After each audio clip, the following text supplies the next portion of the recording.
냄새 난다는 이유로 손주도 못 안아보고 돌아왔습니다. 생선 비린내가 제 인생 전부를 규정하게 될 줄은 그때는 몰랐습니다. 결혼한 지 40년이 넘었습니다. 남편은 일찍 세상을 떠났고 저는 홀로 아들을 키우며 시장 한 구석에서 생선을 팔았습니다. 새벽 3시면 일어나 경매장으로 향했고 4시면 좌판에 생선을 깔았습니다.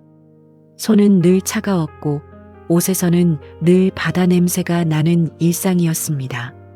그렇게 30년을 일했습니다. 겨울 새벽은 특히 혹독했습니다. 장갑을 껴도 손끝은 금방 시렸고 생선을 손질할 때마다 차디찬 물이 손목까지 스며들었습니다. 점심때가 되면 손가락 마디마다 빨갛게 튀었고 저녁이면 손톱 밑에 비늘이 끼어 있었습니다. 아무리 씻어도 지워지지 않았습니다. 퇴근 후 집에 돌아와 저녁을 먹을 때면 밥상 위에 놓인 제 손이 낯설게 느껴졌습니다. 거칠고 주름진 손. 언제부턴가 손톱도 제대로 자라지 않았습니다. 매니큐어를 바를 엄두도 나지 않았습니다. 시장 일은 단순했지만 고됐습니다. 매일 같은 자리에 앉아 같은 말을 반복하면서 손님이 오면 생선을 들어 보이고 신선하다고 말했습니다. 비가 오나 눈이 오나 그 자리를 지켰습니다. 여름에는 더위에 생선이 상할까 얼음을 계속 갈아주었고 겨울에는 손이 얼어도 참았습니다. 저녁이면 남은 생선을 정리하면서 팔리지 않은 것들은 값을 낮춰 처분했습니다. 그래도 남으면 집으로 가져와 저녁거리로 삼았습니다.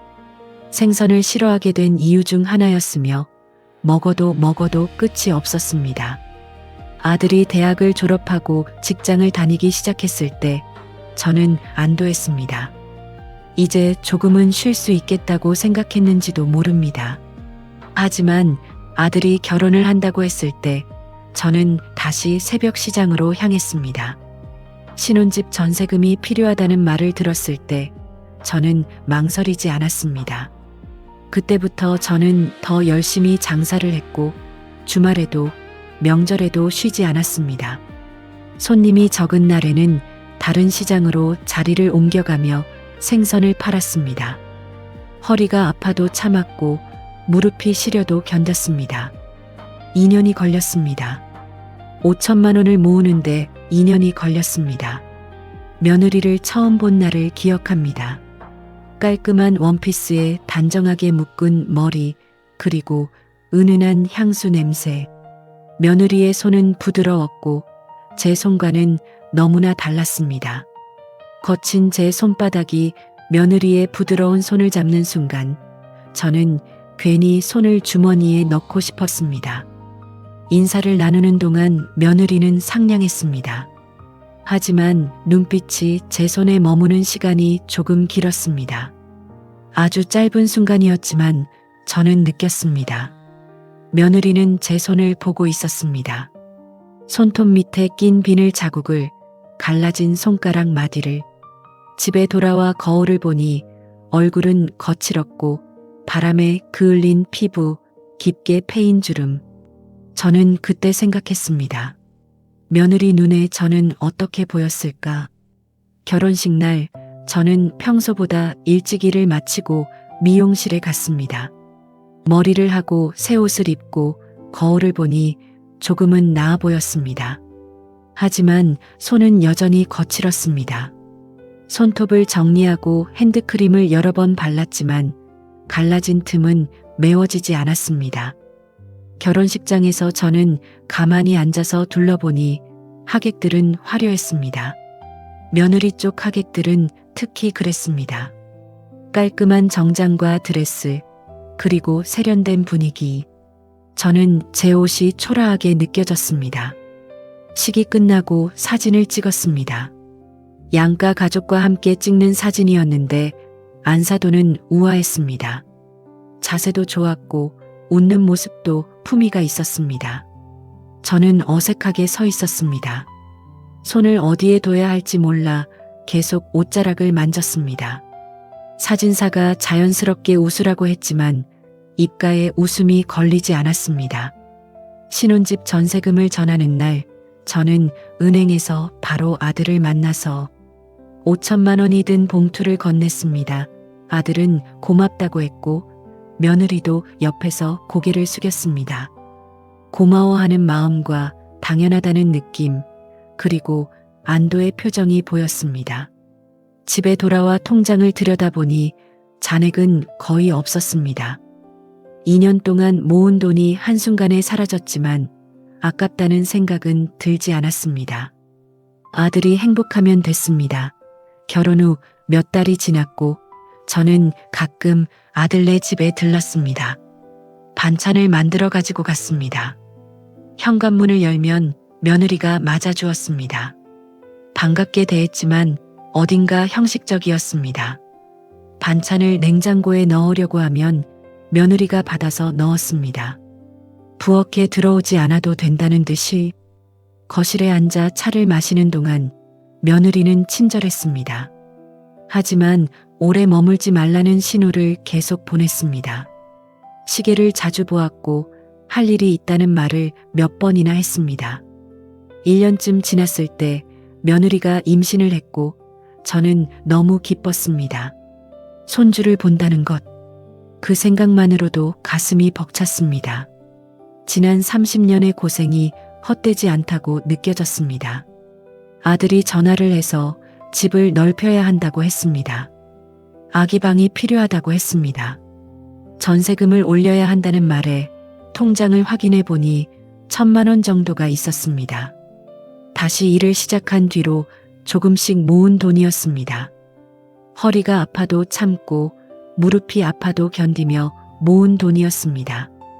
한 달 후 그 돈을 아들에게 보냈습니다. 며느리가 문자로 감사합니다. 단 한 줄. 전화는 아니었습니다. 그저 짧은 문자 한 통이었습니다. 손주가 태어나서 병원에 갔을 때 며느리는 산후조리실에 누워 있었습니다.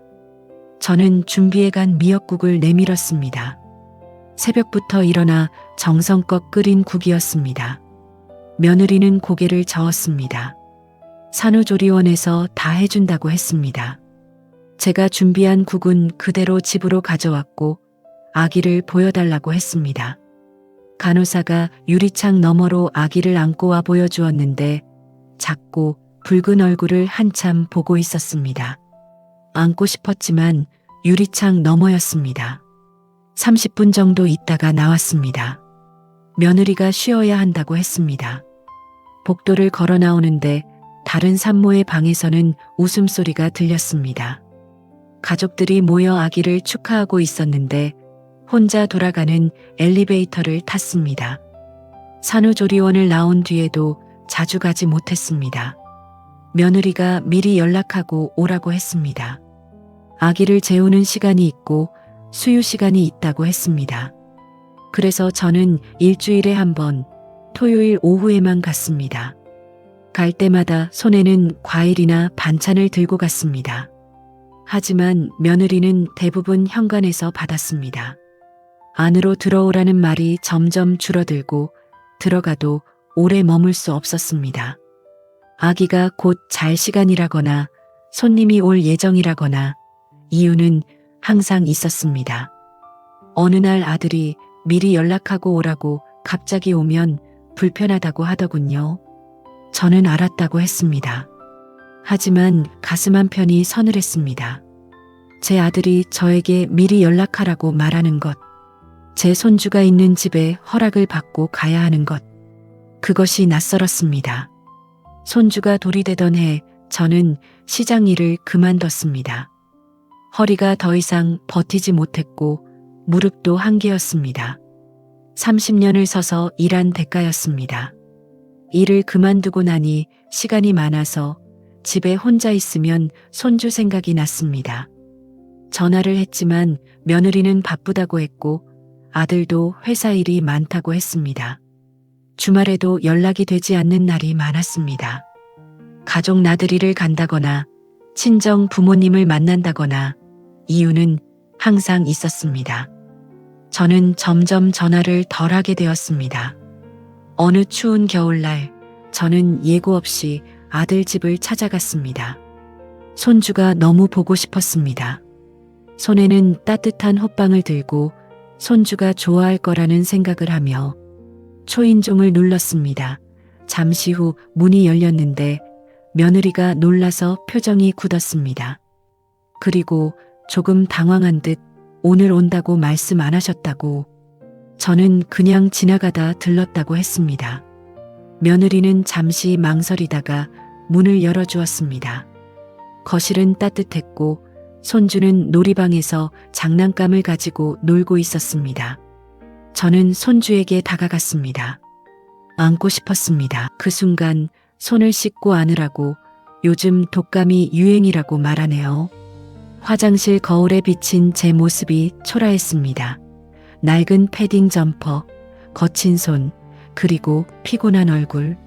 손을 뜨거운 물로 여러 번 씻었지만 손은 여전히 거칠었습니다. 거실로 돌아왔을 때 며느리는 손주를 안고 방으로 들어가고 있었습니다. 아기를 재울 시간이라 말하면서 조금만 기다리라더군요. 저는 소파에 앉아 기다렸습니다. 시계를 보니 오후 3시였습니다. 30분이 지나고 40분이 지났지만 방문은 열리지 않았습니다. 1시간쯤 지났을 때 며느리가 나오면서 아기가 잠들었다고 했습니다. 깨우면 안 된다고 하길래 저는 알았다고 하고 일어났습니다. 신발을 신는데 며느리가 말하더군요. 다음부터는 정말 미리 연락 달라고. 아기 키우는 게 생각보다 예민하다고. 저는 고개를 끄덕이고 문을 나섰습니다. 복도에 서서 한참을 그 자리에 있었습니다. 엘리베이터 버튼을 누르지 못했습니다. 손주 얼굴을 한 번도 제대로 보지 못한 채 돌아가야 한다는 게 믿기지 않았습니다. 집으로 돌아오는 버스 안에서 저는 창밖을 바라봤습니다. 거리에는 사람들이 분주하게 오가고 있었습니다. 모두 어딘가로 향하고 있었고 저만 제자리에 서 있는 것 같은 느낌이 들어서 그날 밤 잠이 오지 않았습니다. 천장을 바라보면서 언제부터였을까 제가 이 집에서 환영받지 못하는 존재가 된 것이. 주름진 얼굴, 거친 손, 그리고 어딘가에서 여전히 나는 것 같은 생선 냄새. 저는 그때 깨달았습니다. 점점 멀어지고 있다고. 손주가 4살이 되던 해였죠. 저는 여전히 혼자 살고 있었고 시장 일을 그만둔 지 1년이 넘었는데 통장 잔액은 점점 줄어들었고 국민연금만으로는 빠듯했습니다. 어느 날 아들에게서 전화가 왔는데 목소리가 밝았습니다. 회사에서 승진했다고 차를 바꾸려고 한다고 하더군요. 저는 축하한다고 했는데 그런데 차값의 일부를 도와줄 수 있겠느냐는 말이 나왔습니다. 저는 통장을 떠올렸습니다. 그때 제게 남은 돈은 180만 원이었는데 지금은 어렵다고 돈이 없다고 조용히 말했더니 아들은 잠시 침묵하다가 그냥 물어본 거라고 괜찮다고 했지만 목소리에서 실망이 느껴졌습니다. 전화를 끊고 나서 오래 앉아 있었는데 승진 축하는 안 하고 돈 타령만 했다는 생각이 들었습니다. 그날 저녁 저는 혼자 밥을 먹으며 생각했습니다. 아들이 승진한 게 기쁘지 않은 건 아닌데 왜 제일 먼저 돈 이야기를 꺼냈을까? 며칠이 지나도 그 생각이 머릿속에서 떠나지 않았습니다.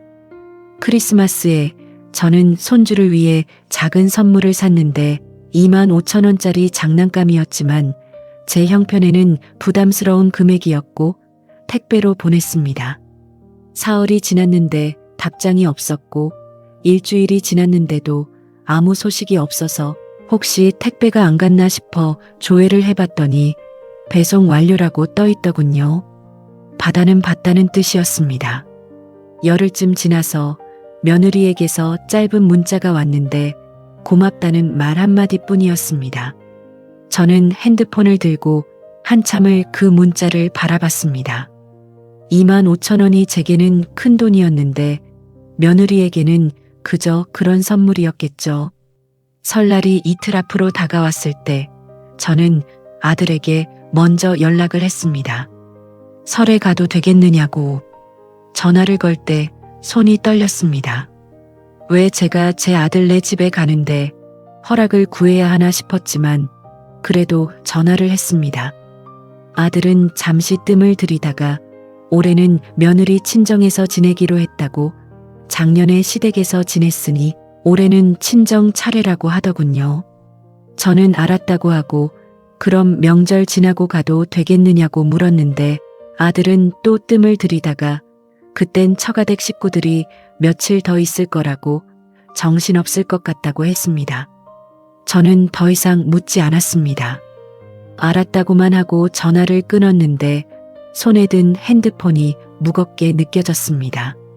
설날 아침 저는 일찍 일어났습니다. 혼자 차례를 지냈는데 작은 상에 과일 몇 개와 나물을 올렸습니다.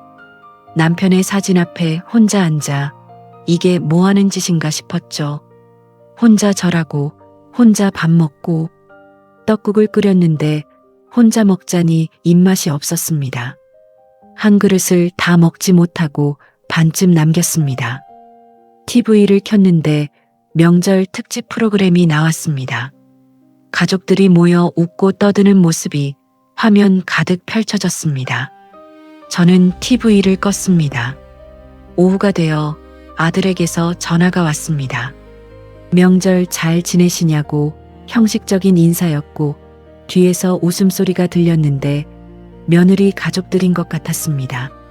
저는 잘 지낸다고 했고 전화는 3분도 안 돼서 끊겼습니다. 아들이 바쁘다고 손님들이 많다고 했습니다. 저는 핸드폰을 내려놓고 창밖을 한없이 바라봤습니다.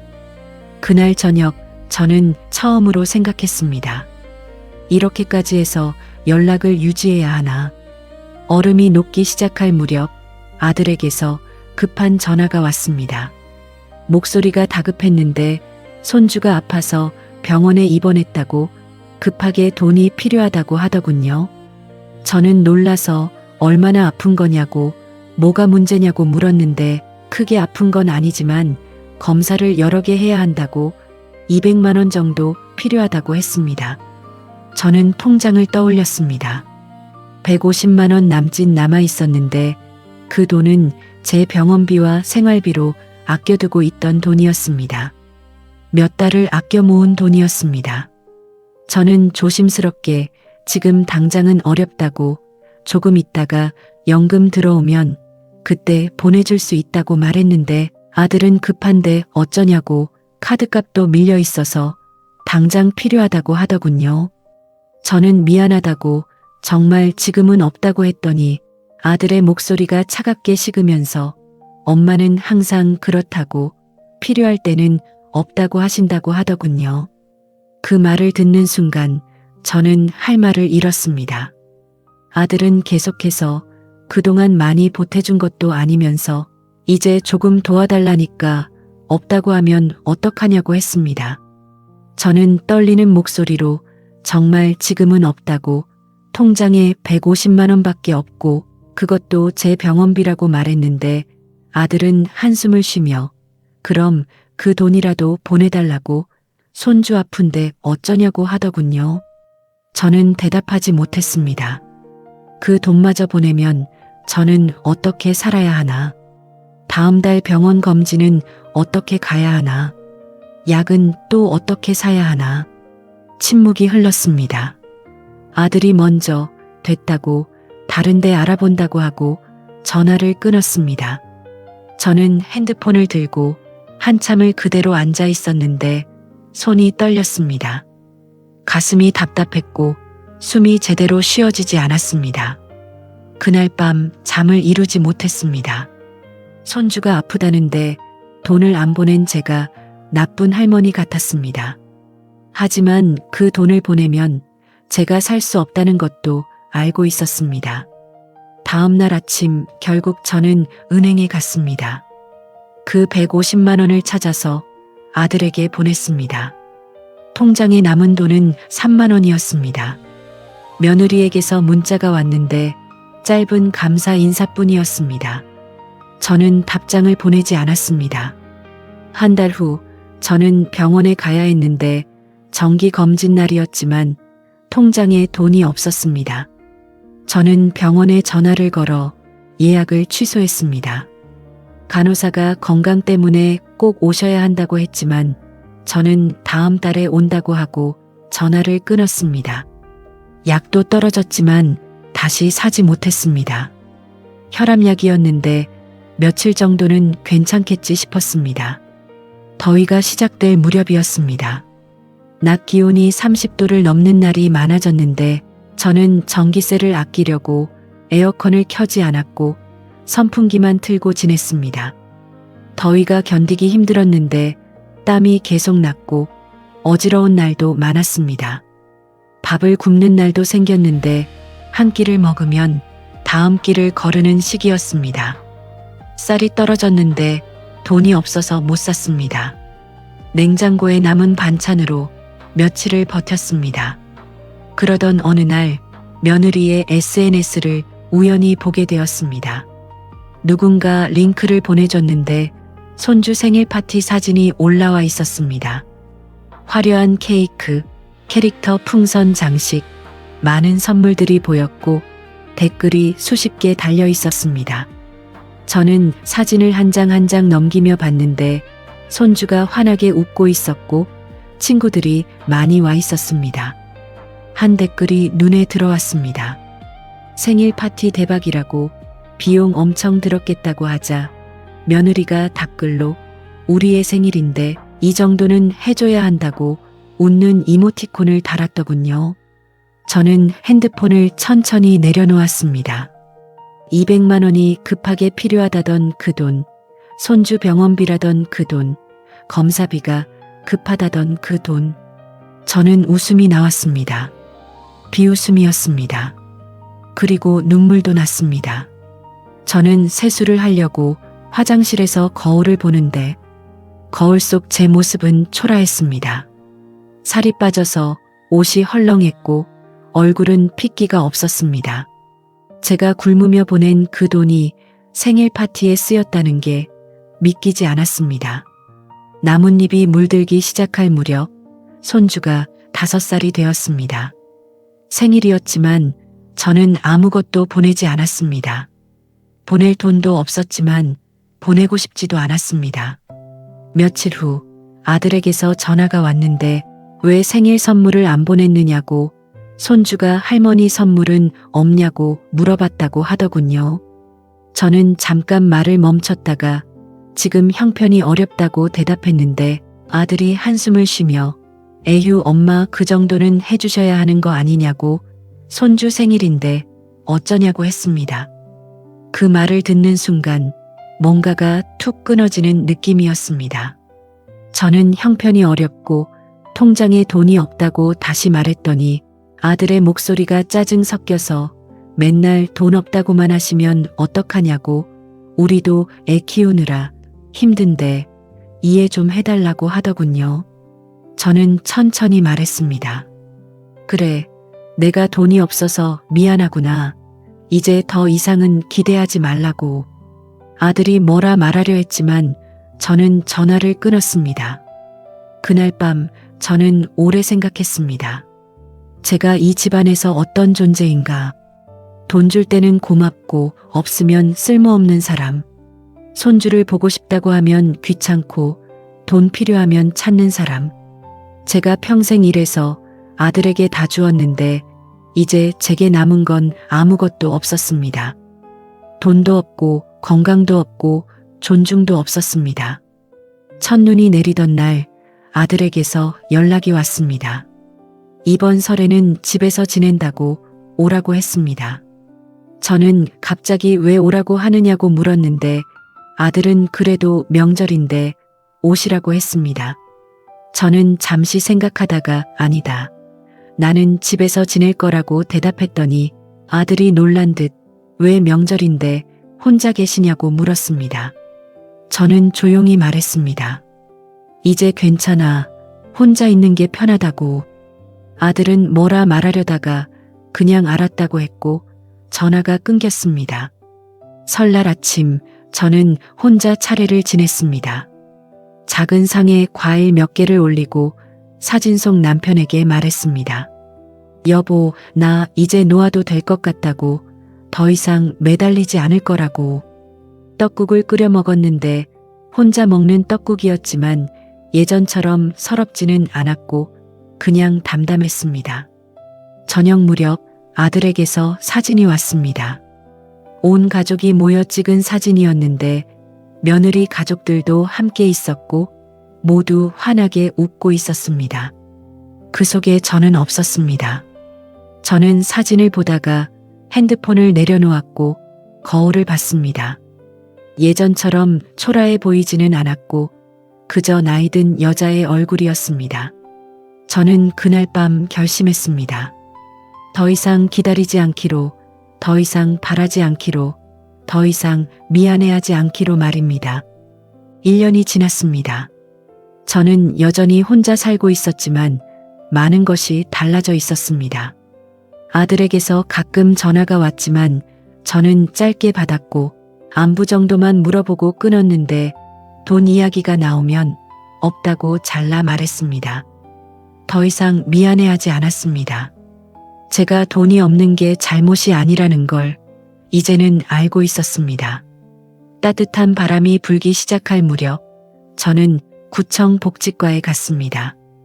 기초생활수급자 신청을 하러 간 거였는데 처음에는 자존심이 상했지만 이제는 달랐습니다.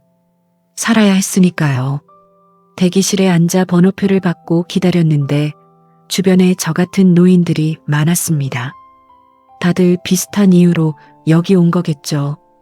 어떤 할머니는 지팡이를 짚고 계셨고 어떤 할아버지는 혼자 중얼거리고 계셨습니다.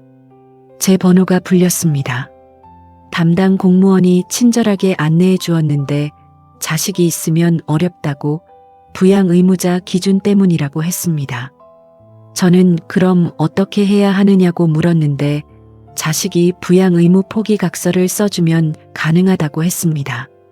저는 고개를 끄덕이고 서류를 받아들고 집에 돌아왔습니다. 집에 와서 서류를 펼쳐놓고 한참을 들여다봤습니다. 아들에게 이걸 부탁해야 한다는 게 마음이 무거웠습니다. 며칠을 고민했습니다. 밤마다 잠이 오지 않았는데 이걸 부탁하면 아들이 뭐라고 할까, 며느리는 또 뭐라고 할까 생각만 해도 가슴이 답답했습니다. 하지만 달리 방법이 없었습니다. 제 통장에는 이제 몇만 원밖에 남지 않았고 다음 달 집세도 걱정이었습니다. 결국 저는 아들에게 전화를 했습니다. 한참을 망설이다가 통화 버튼을 눌렀는데 손이 떨렸습니다. 아들이 받았고 저는 부양 의무 포기 각서를 써달라고 했습니다. 목소리가 떨렸는데 최대한 담담하게 말하려고 애썼습니다. 아들은 당황한 듯 그게 뭐냐고, 왜 그런 게 필요하냐고 물었고 저는 담담하게 기초생활수급자 신청하려고 한다고 말했습니다. 전화 너머로 아들이 놀라서 숨을 들이키는 소리가 들렸습니다. 그게 무슨 말이냐고, 그거 신청하면 자기네가 창피하다고, 동네 사람들이 뭐라고 하겠냐고 소리쳤습니다. 저는 조용히 대답했습니다. 창피하면 내가 생활비를 보내든지 아니면 각서를 써주든지 하라고. 침묵이 흘렀는데 며느리 목소리가 뒤에서 들렸고 뭐라고 말하는 것 같았습니다. 빨리 끊으라는 것 같기도 했고 절대 그러지 말라는 것 같기도 했습니다. 아들이 다시 그렇게까지 할 거냐고, 사람들이 뭐라고 하겠냐고, 자기가 부모도 못 모시는 불효자로 찍힌다고 했는데 저는 웃음이 나왔습니다.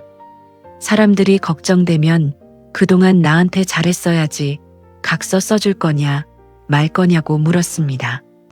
아들은 한참을 대답하지 못하다가 며느리 목소리가 또 들렸고 결국 작은 목소리로 알았다고 보내주겠다고 했습니다. 전화를 끊고 나서 저는 한참을 그 자리에 앉아 있었습니다. 가슴이 아팠지만 후회는 없었습니다. 일주일 후 서류가 등기로 왔습니다. 아들의 서명이 되어 있었는데 글씨가 휘갈겨져 있었습니다. 급하게 쓴 것 같았고 화가 난 것 같기도 했습니다. 저는 그 서류를 들고 다시 구청에 갔습니다. 담당 공무원이 서류를 확인하고 접수했다고 했습니다. 한 달 정도 걸린다고, 결과가 나오면 연락 준다고 했습니다. 그 한 달이 길었습니다. 매일 우편함을 확인했고 전화가 올 때마다 긴장했습니다.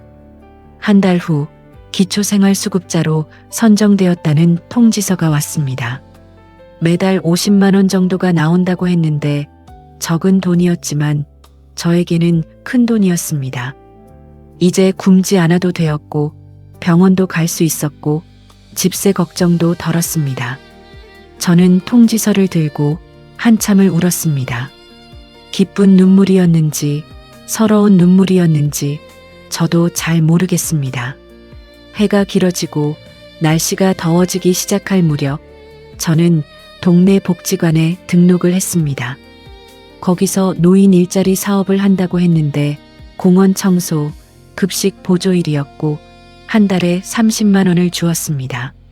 저는 신청했고 며칠 후 합격 통보를 받았습니다. 일주일에 사흘, 오전 8시부터 12시까지 공원을 청소하는 일이었습니다. 첫 출근 날 저는 일찍 일어났습니다. 오랜만에 일을 나간다는 생각에 긴장도 되고 설레기도 했습니다. 새 옷은 없었지만 가장 깨끗한 옷을 꺼내 입었습니다. 공원에 가니 이미 몇 분의 할머니들이 와 계셨습니다. 인사를 나누고 담당자에게 안내를 받았습니다. 쓰레기 집게와 봉투를 받았는데 간단한 일이었습니다. 함께 일을 시작했는데 힘들었지만 나쁘지 않았습니다. 오랜만에 몸을 움직이니 땀도 나고 상쾌하기도 했고 점심시간에 할머니들과 함께 벤치에 앉아 김밥 한 줄씩 나눠 먹으며 이야기를 나눴습니다. 한 할머니가 자기 소개를 했습니다. 이름은 박씨 할머니였는데 72이라고 했습니다. 남편은 10년 전에 돌아가셨고 아들이 하나 있는데 멀리 산다고 했습니다. 다른 할머니도 말했습니다. 김씨 할머니였는데 70이라고 했습니다. 자식이 셋인데 다들 바빠서 1년에 한두 번밖에 못 본다고 했습니다. 저도 제 이야기를 했습니다. 아들이 하나 있는데 연락이 뜸하다고, 손주도 있지만 자주 보지 못한다고. 할머니들이 고개를 끄덕였습니다. 다들 비슷하다고, 요즘 자식들은 다 그렇다고, 바빠서 그런 거라고 위로했습니다. 하지만 박씨 할머니가 조용히 말했습니다. 바빠서가 아니라 귀찮아서 그런 거라고, 솔직히 말하면 우리가 짐이 된 거라고. 다들 침묵했습니다. 부정할 수 없는 말이었으니까요. 그날 이후 저는 할머니들과 가까워졌습니다.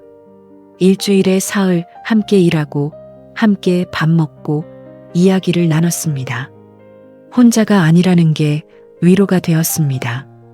어느 날 복지관에서 경로당 여행을 간다는 공지가 붙었습니다.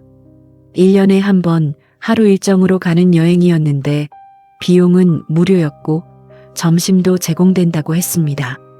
저는 신청했고 박씨 할머니와 김씨 할머니도 함께 신청했습니다. 출발 날 저는 일찍 일어나서 준비를 했습니다. 오랜만에 외출복을 꺼내 입고 가방도 챙겼습니다. 가방에는 물 한 병과 손수건, 그리고 간단한 간식을 넣었습니다. 복지관 앞에 가니 벌써 많은 할머니, 할아버지들이 모여 계셨습니다. 다들 들뜬 표정이었는데 오랜만에 여행이라 그런 것 같았습니다. 버스를 타고 강원도 바다로 갔습니다. 버스 안에서 할머니들과 이야기를 나누고 노래도 불렀습니다. 어떤 할아버지가 트로트를 크게 부르셨는데 다들 박수를 치며 웃었습니다. 창밖으로 풍경이 지나갔는데 산과 들판이 보였고 고속도로를 달렸습니다. 날씨가 좋았고 하늘이 맑았습니다. 2시간쯤 달려서 바다에 도착했습니다. 버스에서 내리니 파도 소리가 크게 들렸고 바다 냄새가 났습니다. 오랜만에 맡는 냄새였는데 그리웠습니다. 할머니들과 함께 해변을 걸었습니다. 모래를 밟는 느낌이 좋았고 바람이 시원했습니다. 파도가 밀려왔다 빠졌다 하는 걸 보며 한참을 서 있었습니다. 박씨 할머니가 말했습니다. 이렇게 좋은 날씨에 이렇게 좋은 곳에 와서 참 행복하다고. 저도 고개를 끄덕였습니다. 할머니들과 사진도 찍었습니다. 오랜만에 찍는 사진이었는데 웃으며 포즈를 취했습니다. 복지관 직원이 카메라를 들고 여러 장 찍어줬습니다. 점심으로 회를 먹었는데 오랜만에 배불리 먹었습니다. 회 외에도 매운탕도 나왔고 밑반찬도 푸짐했습니다. 식사 후 근처 카페에 들렀습니다. 커피도 마시고 빵도 먹었는데 할머니들과 이야기를 나누며 웃었습니다. 김씨 할머니가 말했습니다. 자기는 요즘 이렇게 사는 게 좋다고, 자식 눈치 안 보고 하고 싶은 대로 살 수 있어서 좋다고. 다른 할머니들도 동의했습니다. 예전에는 자식들 때문에 살았는데 이제는 자기를 위해 산다고, 그게 더 행복하다고. 저도 같은 생각이었습니다. 아들 눈치 보고 며느리 눈치 보고 그렇게 살았던 시간들이 이제는 아깝게 느껴졌습니다. 돌아오는 버스 안에서 옆자리 박씨 할머니가 오늘 참 좋았다고, 이런 게 행복인가 보다고 말했습니다. 정말 그랬습니다. 큰 행복은 아니었지만 작은 행복들이 모여서 하루가 행복했습니다. 나뭇잎이 붉게 물들기 시작할 무렵 어느 날 아들에게서 전화가 왔습니다. 오랜만이었고 목소리가 조심스러웠습니다. 이번 추석에 올 거냐고 물었는데 저는 잠시 생각하다가 왜 내가 가야 하느냐고 되물었습니다.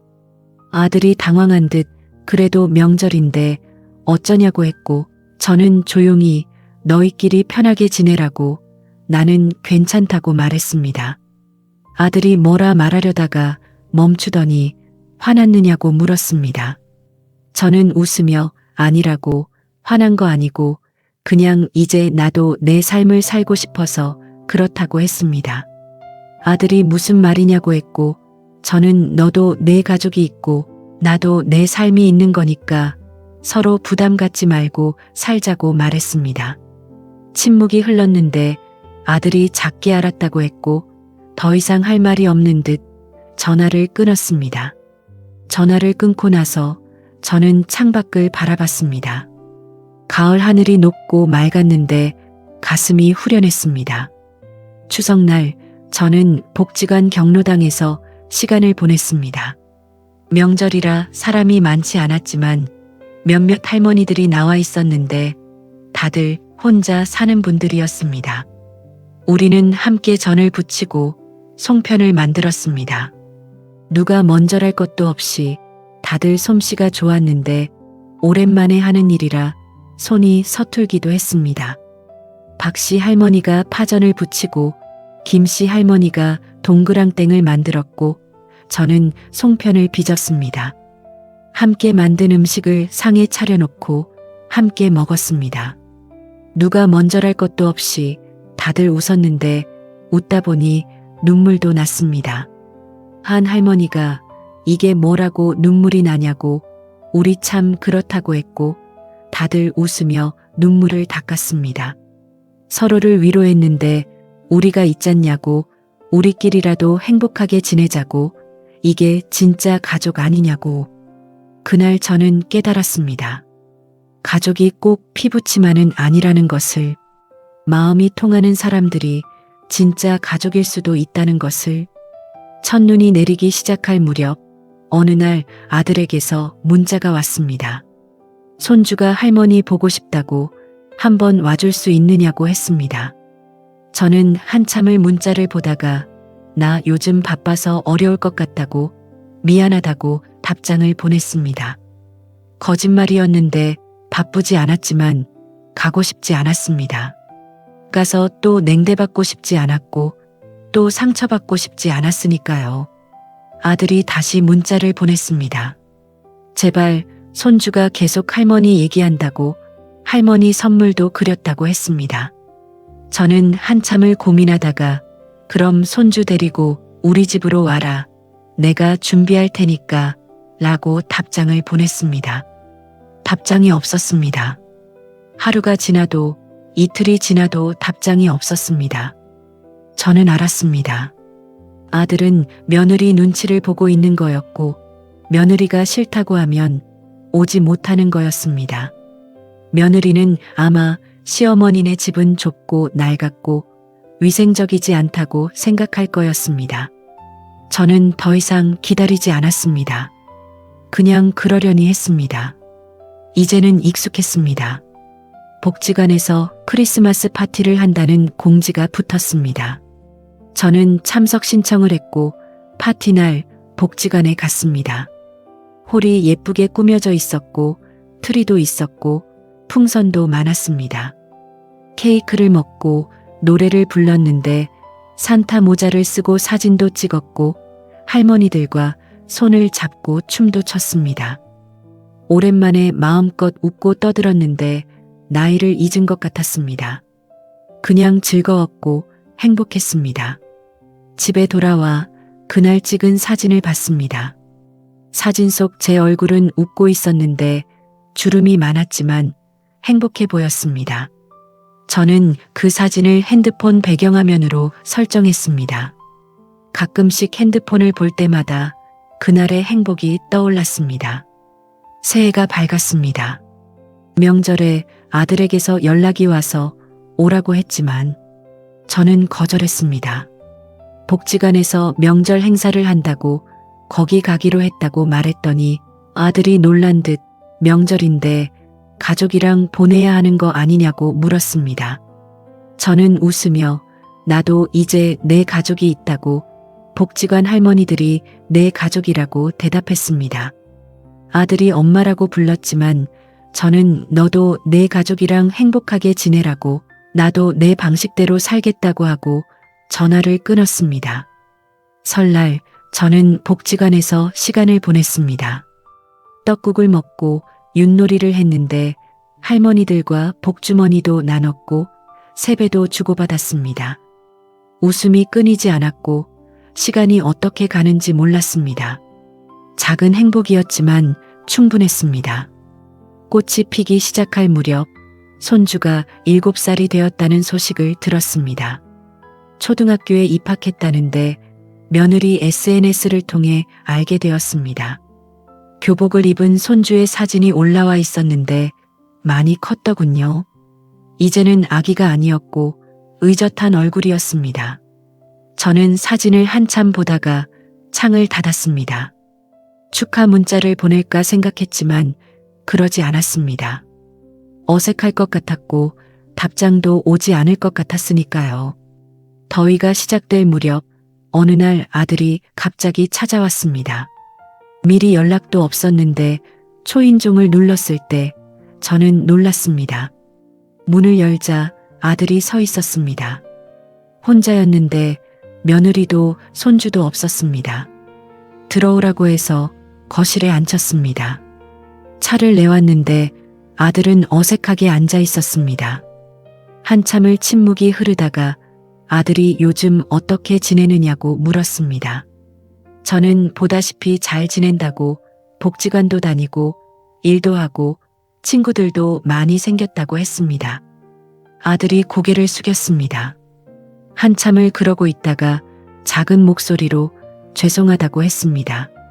저는 차를 마시며 뭐가 죄송하냐고 물었는데 그동안 엄마한테 잘못했다고 돈만 필요할 때 찾았다고 엄마 힘든 것도 모르고 자기 가족만 생각했다고 하더군요.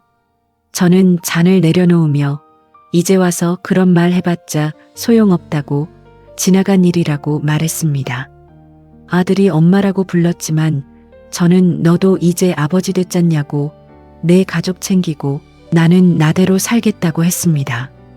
아들이 눈물을 글썽이며 그래도 엄마는 자기 어머니 아니냐고 다시 기회를 달라고 잘하겠다고 했습니다. 저는 한숨을 쉬었습니다. 어머니면 뭐하냐고, 내가 나를 어머니로 대접한 적이나 있었냐고, 기회는 이미 여러 번 줬다고, 이제는 됐다고 말했습니다. 아들이 어깨를 들썩이며 울더군요. 저는 그 모습을 가만히 바라봤습니다. 예전 같았으면 얼른 달래고 괜찮다고 엄마가 이해한다고 했을 텐데 이제는 달랐습니다. 그만 울고 가보라고, 내 가족이 기다린다고, 너는 내 삶 살고 나는 내 삶 살자고 말했습니다. 아들이 고개를 들었는데 눈이 빨개져 있었습니다. 더 이상 말하지 못하고 일어났는데 문 앞에서 뒤돌아봤지만 저는 배웅하지 않았습니다. 문이 닫혔습니다. 저는 창밖을 바라봤습니다. 아들이 고개를 숙인 채 천천히 걸어가고 있었는데 가슴 한편이 아팠지만 후회는 없었습니다. 나뭇잎이 물들기 시작할 무렵 복지관에서 설악산 여행을 간다는 공지가 붙었습니다. 저는 바로 신청했고 박씨 할머니, 김씨 할머니도 함께 신청했습니다. 여행날 버스를 타고 설악산에 갔습니다. 단풍이 절정이었는데 빨강, 노랑, 주황색으로 물든 산이 정말 그림 같았습니다. 케이블카를 타고 올라가며 아래를 내려다봤습니다. 세상이 작아 보였는데 제 고민도 아픔도 다 작아 보였습니다. 정상에 올라가니 바람이 세게 불었지만 상쾌했습니다.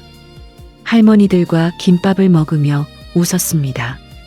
박씨 할머니가 우리 이렇게 살아도 되는 거 맞느냐고 물었고, 김씨 할머니가 당연하다고 우리도 행복할 권리 있다고 말했습니다. 저도 고개를 끄덕이며 그렇다고 우리도 충분히 행복할 자격이 있다고 말했습니다. 올해도 저물어가고 있었습니다.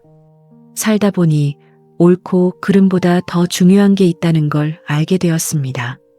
그건 바로 내가 이 삶을 견딜 수 있느냐는 문제였는데 누군가는 참고 살아가는 걸 선택하고 누군가는 내려놓는 길을 택합니다. 어느 쪽이 더 말할 수는 없겠죠. 다만 저는 너무 늦기 전에 제 마음의 소리를 들었습니다. 손주를 사랑하지 않는 건 아니고 아들을 원망하는 것도 아닙니다. 다만 저도 제 삶을 살 권리가 있다는 걸 이제는 알게 되었습니다. 생선 냄새는 이제 나지 않습니다.